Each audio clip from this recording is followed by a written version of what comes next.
हमारे साथ ऋतु रोहिणी भी जुड़ी हुई हैं, सीधे जाएंगे उनके पास। लेकिन अब आपको हम बताते हैं कि आखिर टमाटर की महंगाई का बारिश से कनेक्शन क्या है। इसकी सबसे बड़ी वजह है मूसलाधार बारिश लगातार हो रही है। बारिश ने हिमाचल प्रदेश, उत्तराखंड और हरियाणा में खेतों में खड़ी टमाटर की फसल को भारी नुकसान पहुंचाया है। और हिमाचल प्रदेश के मंडी जिले की बल घाटी में 1000 बीघा जमीन पर टमाटर की खड़ी फसल पानी में डूब गई है। खेतों में जल भराव की वजह से टमाटर निकालना मुश्किल हो गया है, फसल खराब हो रही है। मंडी के बल घाटी में टमाटर का पीक सीजन है। यहां किसान हर साल 500 करोड़ रुपए के टमाटर बेचते हैं, इतने का कारोबार करते हैं। बारिश से पहले बिपरजॉय साइक्लोन की वजह से भी टमाटर का उत्पादन प्रभावित हुआ है, उसका भी इस पर असर है। गुजरात और महाराष्ट्र टमाटर का उत्पादन करने वाले टॉप राज्यों में शामिल हैं। जहां बिपरजॉय तूफान ने असर दिखाया है, उसका भी प्रभाव नजर आया है। और यही वजह है कि दिल्ली के बाजारों में भी इस वक्त टमाटर महंगे हो गए हैं। ऋतु रोहिणी हमारे साथ जुड़ी हुई, सीधे चलेंगे उनके पास। ऋतु, बाजारों में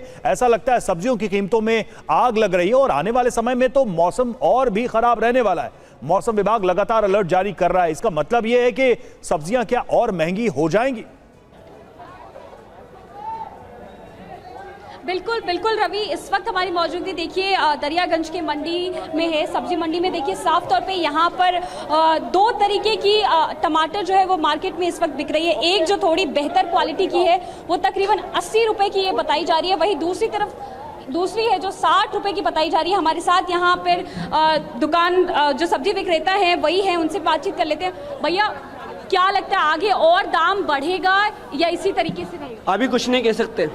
वजह क्या बताई जा रही है इतनी अचानक से बढ़ने की? माल कम आ रहा है, बहुत कम आ रहा है, आगे जा रहा है, महंगाई हो रही है आगे। कहाँ से आता है इस मंडी में माल? कहाँ से आता है? आज़ादपुर से आता है। आज़ादपुर में भी दुगुने हो गए दाम और इससे ज़्यादा है। 1700 रुपये की कैरेट, 2000 रुपये की कैरेट है टमाटर की, शिमले के टमाटर की कैरेट टमाटर की। इसलिए आज और महंगा टमाटर है। कल 80 रुपये किलो, 100 रुपये किलो टमाटर। आगे और दाम बढ़? अभी और कुछ नहीं कह सकते। अभी फिलहाल अभी इंटरेस्ट इससे आगे तक यही है।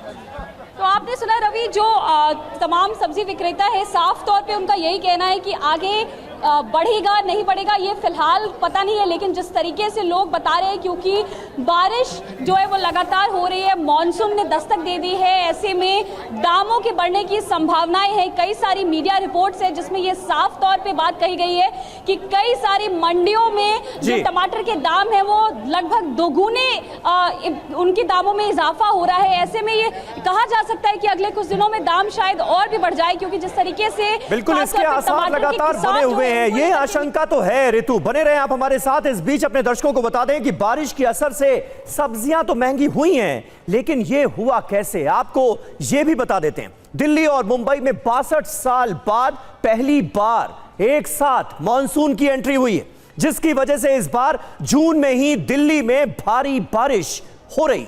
यह भी एक बड़ी वजह है। सब्जियों के अलावा दाल पर भी महंगाई की मार पड़ी है, लेकिन विशेषज्ञों के मुताबिक यह महंगाई बारिश के बजाय उत्पादन में कमी की वजह से है। ये रिपोर्ट देखिए। जो बड़ा सा क्लाउड पैच देख रहे हैं, ये एक लो प्रेशर एरिया बन गया। कल लो प्रेशर एरिया बन गया। हालांकि हमने भविष्यवाणी दे रखी थी कि आने वाले 3-4 दिनों में मानसून आगे एडवांस करेगा। ये लो प्रेशर एरिया बनने के बाद क्या हो गया कि जहां से हवाएं भी स्ट्रेंथन हो गई। जब भी यहाँ low pressure bay of Bengal में बनता है तो यहाँ वेस्ट कोस्ट में हवाओं की स्ट्रेंथ ज्यादा हो जाती है। इसके बाद बे ऑफ बंगाल से हवाएं आपकी जहां पे नॉर्थ वेस्ट इंडिया में आनी स्टार्ट हो गई।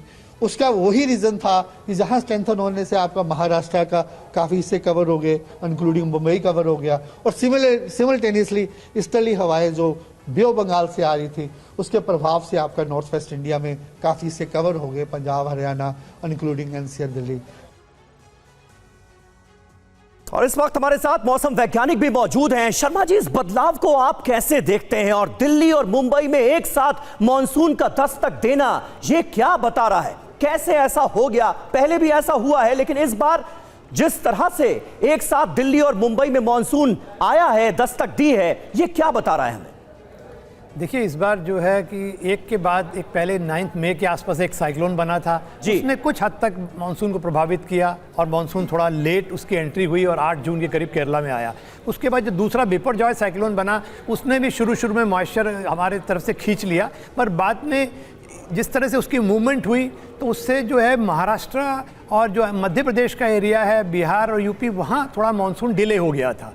और उसके बाद जब एक कम दबाव का क्षेत्र बना अभी हाल ही में, जो उड़ीसा में था, और कल ये था छत्तीसगढ़, झारखंड और सेंट्रल उड़ीसा के आसपास था, ये बहुत स्ट्रांग लो प्रेशर सिस्टम बना और मानसून जो ट्रफ है उत्तर पश्चिम भारत से लेकर बंगाल की खाड़ी तक बनी थी, ये बहुत अच्छी फेवरेबल कंडीशंस बनी और बहुत ज़्यादा मॉइस्चर पंप हुआ और उसके चलते जो है बहुत फास्ट मूवमेंट हुआ मानसून का। और वही एक चलता था, जहाँ मुंबई में ये डिले था, देर से आया, दिल्ली में ये कह सकते हैं 27 जून तक आता है, हालांकि कई साल तो जुलाई में भी आया है, पर सामान्य ही था, दिल्ली के लिए सामान्य था, पर मुंबई के लिए लेट था। और ठीक ऐसे ही मतलब 62 साल पहले ऐसा ही हुआ था, दिल्ली और मुंबई में एक साथ मानसून आया था। तो ये मान के चले ज़्यादातर एरिया में, ये कुछ एरिया में जो मुंबई और मध्य प्रदेश, बिहार, यूपी में थोड़ा डिलेड था, और बाकी के हिस्सों में ये मान के चलें थोड़ा टाइम लिए। हाँ, कुछ एरिया जो है राजस्थान और हरियाणा के हम कह सकते हैं, उनमें थोड़ा सा जल्दी, वो ज़्यादा नहीं, 2-3 दिन थोड़ा जल्दी है। ठीक है।